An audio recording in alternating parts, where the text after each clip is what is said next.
함께 기도하심으로 가정에서 드리는 영상 새벽 기도회를 시작하도록 하겠습니다. 하나님 아버지 감사합니다.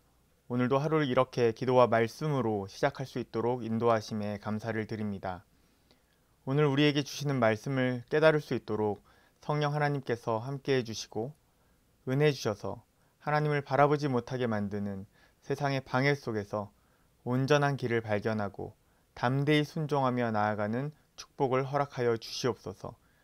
우리 가운데 하나님의 말씀을 통한 위로와 회복이 가득한 시간으로 이끌어 주시옵소서. 감사드리며 예수님의 이름으로 기도합니다. 아멘.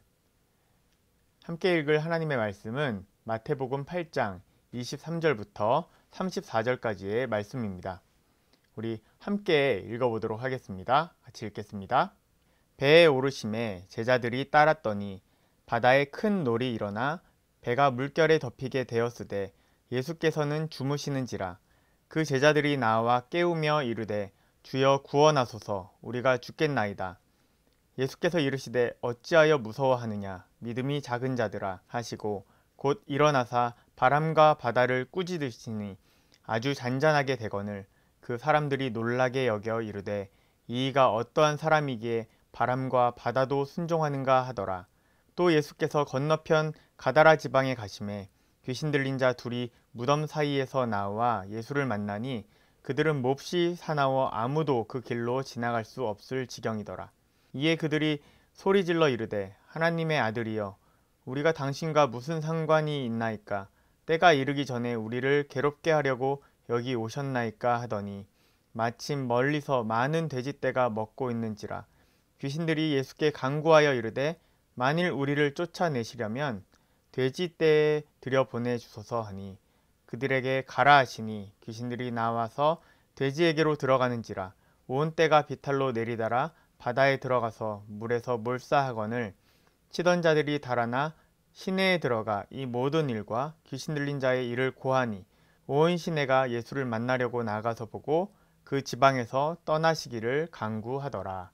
아멘. 안녕하십니까. 저는 초등 2부와 어와나 사역을 섬기고 있는 송기현 목사입니다.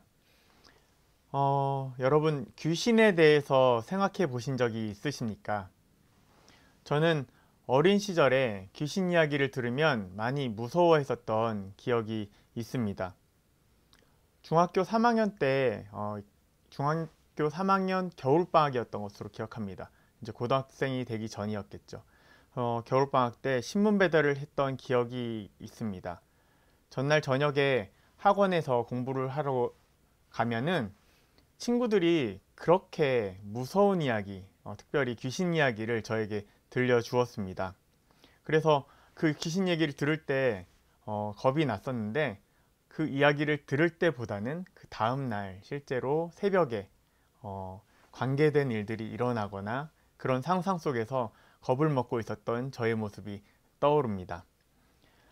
겁을 잔뜩 먹고 새벽에 일을 하려고 이제 나가면은 여러 가지 현상들이 나타납니다. 아무 일도 아닌데 그냥 계단을 내려가다가 나무 한 그루가 사람처럼 보일 때도 있고요. 또 그냥 평상시랑 똑같이 그냥 사람을 만나는 것인데도 불구하고 뭔가 특별한 사람이 아닐까, 이 사람이 나를 해치지 않을까, 그런 등등의 두려움으로 가득했던 시간들이 기억납니다. 귀신에 대해서 봤다거나 어려움이 있다 이런 이야기를 하면은 몸이 허약해서 그래, 또는 마음의 문제가 있어서 그래 라고 여기는 분들이 많이 있습니다. 그런데 실제로 귀신을 봤다는 것을 우리는 무시할 수가 없습니다.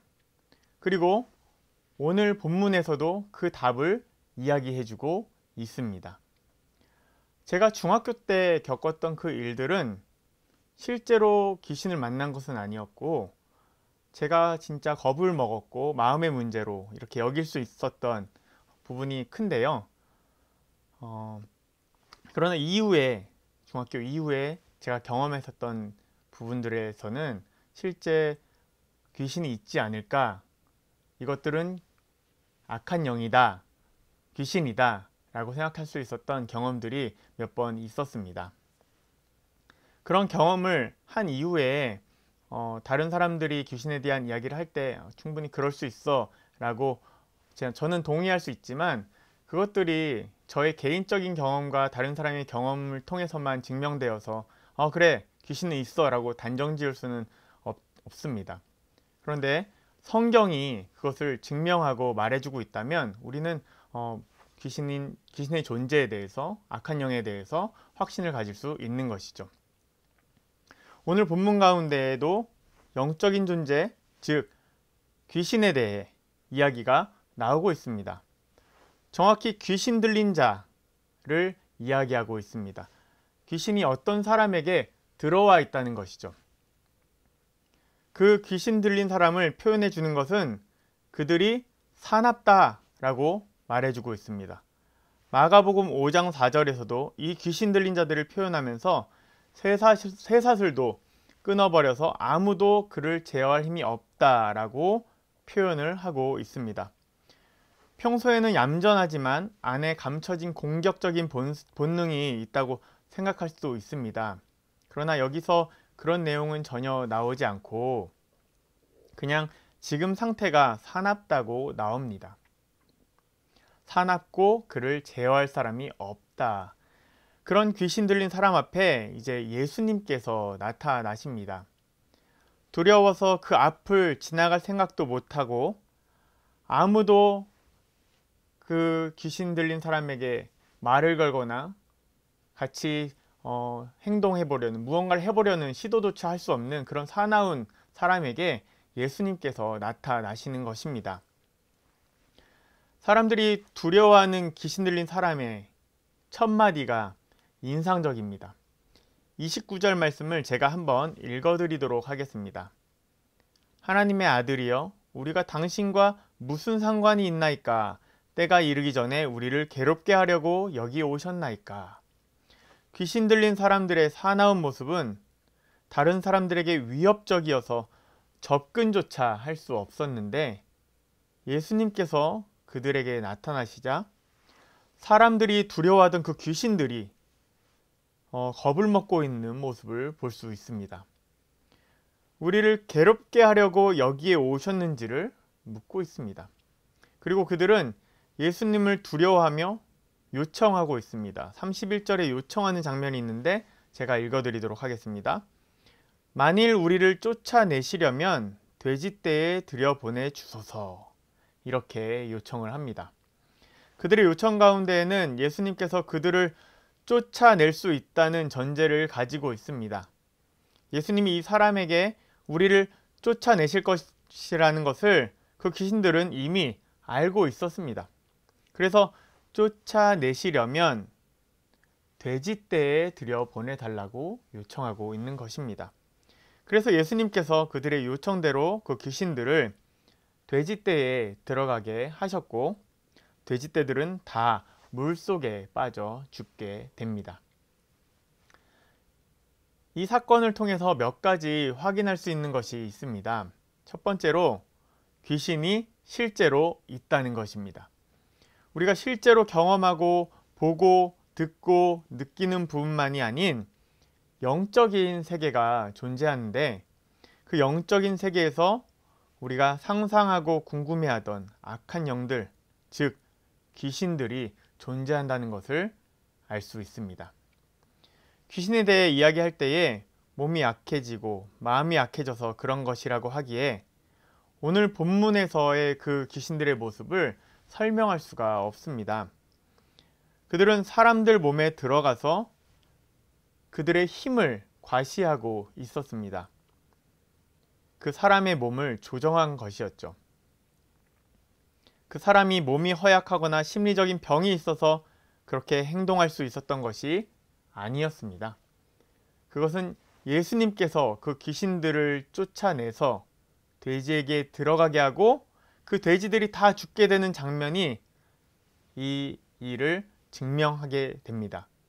개인의 마음의 문제였다면 치료에 의해서 개인의 상태만 좋아지는 것으로 설명이 되었을 것입니다. 그런데 그 안에 있었던 귀신들이 나오게 하셨고, 그 귀신들이 나와서 돼지에게 들어가서 다 죽게 되는 그런 장면들을 통해서 실제 귀신들의 존재가 있다는 것을 오늘 말씀을 통해서 우리가 확인할 수가 있습니다. 두 번째로 이 사건을 통해서 알 수 있는 것은 악한 영들, 즉 귀신들도 예수님께서 하나님의 아들이심을 알고 있다는 것입니다. 29절에서 그들이 예수님을 부를 때에 분명히 그들은 하나님의 아들이여 라고 말하고 있습니다. 이 땅에서 육신의 눈으로는 귀신의 존재도 하나님에 대해서도 우리가 볼 수가 없습니다. 구별해낼 수가 없습니다. 영적인 것을 육의 눈으로 발견해내는 것은 불가능합니다. 사람들이 두려워하던 사나운 사람 안에서 귀신들이 함께 있었고 귀신들 때문에 그 사람은 폭력적인 성향을 보여준 것입니다. 예수님께서는 그것을 한눈에 알아보셨습니다. 귀신들도 마찬가지로 예수님께서 사람의 모습으로 이 땅을 살아가고 계셨지만 그럼에도 그들은 영의 존재이기 때문에 하나님을 알아볼 수 있었던 것입니다. 그리고 그들이 아무리 사람들에게 그들의 능력으로 영향을 끼칠 수 있었어도 하나님께는 굴복할 수밖에 없는 그런 존재들이었습니다. 하나님께서는 보이는 이 세상뿐만 아니라 보이지 않는 영적인 세계도 지으시고 다스리시는 분이시기 때문입니다. 마지막으로 이 사건을 통해 알 수 있는 것은 하나님께서 악한 영들을 심판하고 영원히 멸하실 때가 있다는 것입니다. 오늘 귀신 들린 자가 예수님을 만나서 이야기한 29절 내용을 다시 한번 읽어보도록 하겠습니다. 하나님의 아들이여 우리가 당신과 무슨 상관이 있나이까? 때가 이르기 전에 우리를 괴롭게 하려고 여기 오셨나이까? 이 가운데에 때가 이르기 전에 라는 말을 살펴보려고 합니다. 때가 이르기 전에 괴롭게 하려고 오셨냐는 질문입니다. 지금 예수님께서 이곳에 오셨는데 그것은 괴롭게 하려고, 힘들게 하려고, 우리를 멸하게 하려고 오셨다는 것을 그들은 알고 있습니다. 그런데 그 앞에 붙는 내용은 때가 이르기 전에입니다. 언젠가 그들에게는 그런 때가 있다는 것을 그들은 이미 알고 있습니다. 하나님의 때에 심판이 있고 악한 영들은 멸하실 것을 그들이 알고 있지만 지금은 아직 그때가 아닌데 미리 오시는 것인가? 라고 말하고 있는 것입니다. 사람들은 그들의 존재에 그리고 그들이 보여주는 힘에 벌벌 떨고 있었지만 예수님의 등장으로 그 귀신들은 예수님께서 주시는 그 심판을 담담하게 받는 장면이 인상적입니다.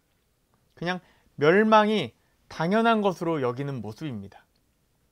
이 이야기의 마지막 부분이 마태복음 본문보다는 누가복음과 마가복음에서 좀 더 자세히 나와 있습니다.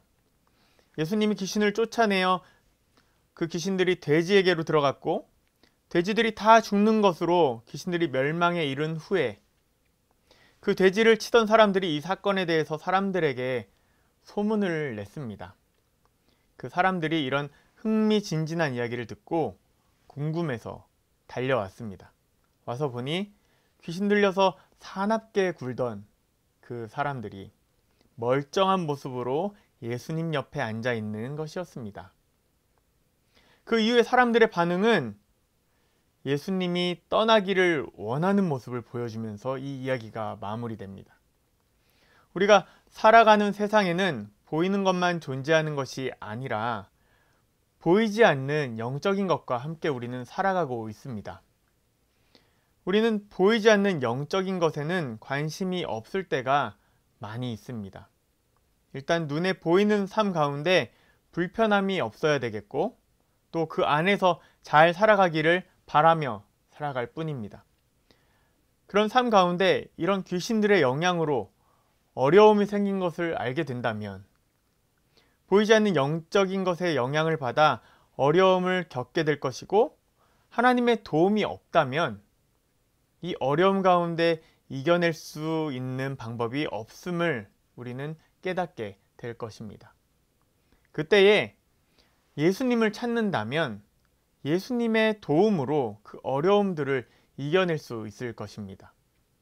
예수님은 영적인 것들 가운데에서도 가장 능력이 크신, 어떤 것과도 비교할 수 없는 분이시기 때문입니다. 우리는 예수님의 도움을 받기 위해서 예수님께서 어떤 분이신지 잘 알아야 합니다. 하나님의 아들이심을 알고 우리를 위해 어떤 희생과 사랑을 베푸신지를 우리가 알아야 나의 구주, 나의 하나님으로, 그리고 그 주님을 고백할 때에 하나님께서 그 힘으로 이 어려움들을 능히 없애주실 것입니다. 그러나 이런 어려움이 없다고, 귀신과 같은 경험들을 하지 않았다고 안심해서는 안 됩니다.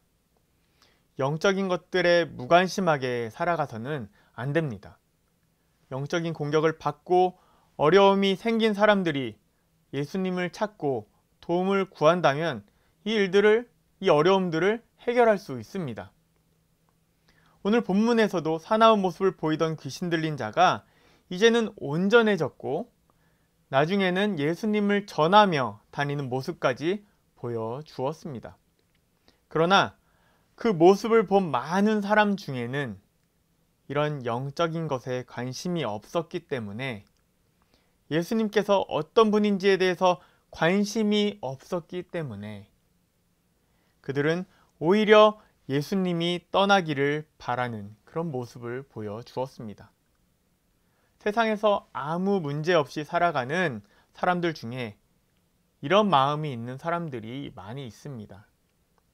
보이는 삶이 중요하고 영적인 문제에 관심이 없는 사람들, 하나님 없이 살아가는 사람들이 많이 있습니다. 겉으로 보기에 그들은 문제 없어 보일지 모르지만 그들은 더 강력한 영적인 공격 가운데 하나님을 바라보는 것, 그것을 방해받고 있는지도 모릅니다. 오늘 말씀 가운데 하나님께서 우리는 무엇에 관심을 두고 살아가는지에 대해서 묻고 계십니다. 무엇을 위해 살아가고 있는지 질문하십니다. 말씀 가운데 각자의 삶을 하나님 앞에서 점검해 보시기를 바랍니다. 우리의 영적인 상태를 점검하여서 우리가 살아가고 있는 이 방향이 과연 주님을 바라보는 그 방향이 맞는지 아닌지, 우리는 과연 우리 삶 속에서 예수 그리스도를 필요로 하면서 살아가고 있는지, 아니면 그냥 보이는 것에 만족하며 살아가고 있는지, 예수님 저쪽으로 가세요, 떠나세요, 입으로 그렇게 고백하지 않아도 우리 삶의 모습이 그런 모습인지는 아닌지 한번 점검해 볼 필요가 있습니다. 그렇게 오늘 하루를 하나님 앞에서 우리의 삶을 점검하며 내 삶에 내가 예수를 필요로 하는지, 아니라면 다시 우리의 삶의 방향을 틀어서 하나님 있는 곳으로 바라보며 그렇게 영적인 것을 우리가 느끼며 감사하며 하나님을 찾으며 나아가는 축복된 삶이 되시기를 주님의 이름으로 축복합니다. 몇 가지 기도 제목으로 함께 기도하고 개인 기도 시간을 가지면 좋겠습니다. 함께 기도하실 때에 이 세상을 살아가면서 보이는 것들에만 신경 쓰고 살 때가 많이 있습니다. 하나님 앞에서 우리가 잘못된 방향으로 가고 있다면 하나님 우리가 그것들을 깨닫게 하시고 예수님을 찾는 인생이 되게 하여 주시옵소서. 코로나를 통해서 우리가 모여서 예배를 드리지 못하는 기간이 길어짐에 따라서 예배를 대하는 우리 마음이 무너지는 것을 발견합니다. 장소에 상관없이 우리가 드리는 예배 가운데 우리의 마음을 온전히 드릴 수 있도록 은혜를 주시옵소서. 내일부터 소수의 신청자들이 함께 예배 드릴 수 있게 됩니다. 모임 가운데 안전을 허락하시고 모두 모여 예배 드릴 수 있는 날이 빨리 올 수 있도록, 코로나 상황이 빨리 끝날 수 있도록 하나님 인도하여 달라고 우리 함께 기도하신 후에 개인의 기도 제목을 가지고 함께 기도하겠습니다. 기도하겠습니다.